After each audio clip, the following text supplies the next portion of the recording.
What's up, ladies and gentlemen? Christian Hannah Horror here, and on today's Cult Classic Review, I want to talk to you guys about 1982's The Thing. Now, you're probably saying, Christian, why are you doing The Thing? Because you've talked about that before, I'm sure of it, right? Well, I have talked about The Thing, but not in a formal review, and I thought to myself, you know, Christian, you could do The Thing, and maybe people won't care because everybody's basically seen the movie, but you need to do this for yourself, and if I can reach one person on this that maybe hasn't just dove into this film as much as I have, or I'd like them to, it'll reach that person, and that's what this video is for. And it's just to document my true feelings about this movie, because I'm just going to give it to you guys straight in this review. The Thing finds a group of men up in Antarctica doing research and development in this bunker, and they are isolated beyond belief. When this plane is shooting and chasing down this husky that approaches their base, they're questioning what is going on. They soon find out that this husky is not a dog, but a mutant monster alien, and that this alien will then infect whoever it comes in contact with. So then it becomes a game of who's the alien, because it's also a shapeshifter, to make matters worse. Coming off of the big success of movies like Halloween and then doing the profitable The Fog and Escape from New York, John Carpenter had finally gotten his hands on the major studios with 1982's The Thing. This movie actually had a really long pre-production, according to John, where he had a lot of time to prep, decide what he was going to do and how he was going to do it, which is a good thing for a movie, especially a bigger budget movie and a studio movie, because that doesn't seem typical. Usually things are rush, let's go, let's get it done. So to hear John say that he actually had time with this is good to know. When it comes to story development and the looks of John's films, you can always kind of tell them by watching them. And The Thing is no different, and that's a fabulous thing. John likes to just let the camera sit, and he likes to let the conversations flow with his characters in the movie. This gives you a level of just being in the film like you don't see a whole lot. You watch a movie like Batman nowadays and there's a fight scene and it's probably 6-7 frames a second. You really don't know what's going on. Even with dialogue scenes in movies today, it's just back and forth so much. It's like being on a roller coaster. Not saying that there's anything wrong with that type of filmmaking and frameworking, but there's something just so real about John's cinematography. His shots are long. There's shots in John's movies that are almost 30 seconds long in one frame shot. It's incredible when you really think about it. Kurt Russell is a strange guy to think about when you think about horror, but you know, with Kurt Russell being in this movie, it just works perfectly. And obviously that they had a good relationship together, him and John. They've done some movies together, most notably Escape from New York. So let's just get into The Thing and what I really think about this movie, because here it is, I'm going to lay it out on the line. This is the best John Carpenter movie ever made, and one of the best horror movies ever made. Now let's go back to that first comment I made, the best John Carpenter movie ever made. With all due respect to Halloween, I think it's one of the greatest movies ever. The movie should be in some sort of the Smithsonian or film archive history because it's legendary.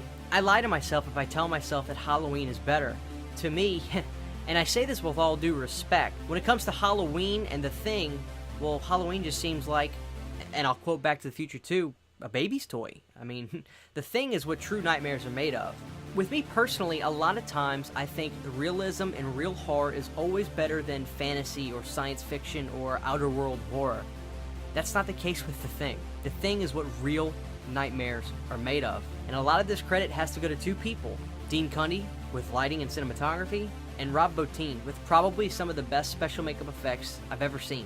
What's really interesting about The Thing, when you go back and watch this, whether it be on VHS, DVD, Blu-ray, it doesn't matter, the special effects makeup in this look better than a lot of stuff that you saw in the late 80s when this stuff was supposed to be perfected, or even in the 90s. That's not to say that there wasn't great makeup effects going on at this time in the early 80s. Look at movies like The Howling, look at movies like American Werewolf in London. Special makeup effects were so important in this era of horror.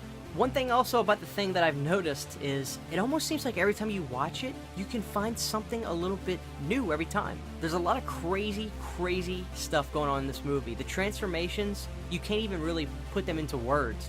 It's a magical thing to see how they created this and envisioned this on screen, because these are things you can't even verbalize the way these things look. Think about that for a second. You really can't even verbalize the way these creatures look. They are just so horrifyingly imaginative, it's almost breathtaking, to be quite honest with you. But make no bones about it, the reason The Thing is such a good movie is the characters and the story. The special makeup effects clearly bring it over the top and make it legendary, but the thought of isolation and not being to trust anybody around you is genuinely horrifying. That's another reason I'm such a fan of Day of the Dead, When you people stop trusting each other and then you feel so alone and isolated when you're around people, I can't think of anything more horrifying than that.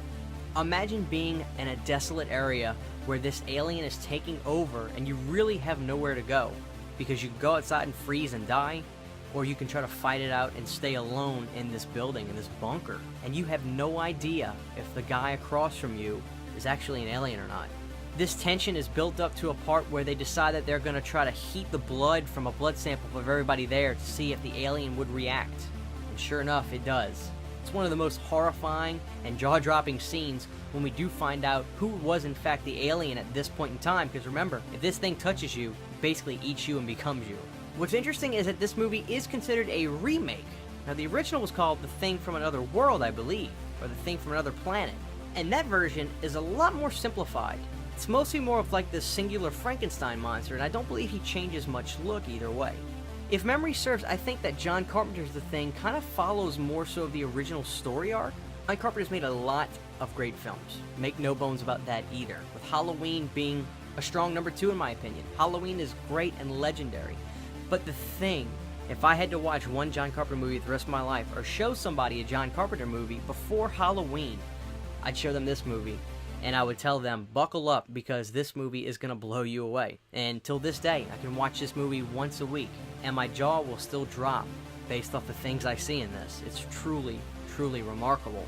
Sometimes films go easy, and then they can become legendary, and just everything's magical and work out. In the sense of Halloween, there really wasn't much problems. This movie is an instance where everything was going wrong. The setting was horrible, number one. It was freezing cold.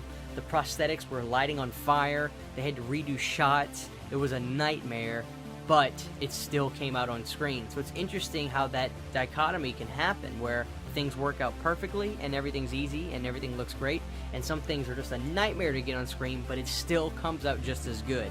And that's a testament to John Carpenter.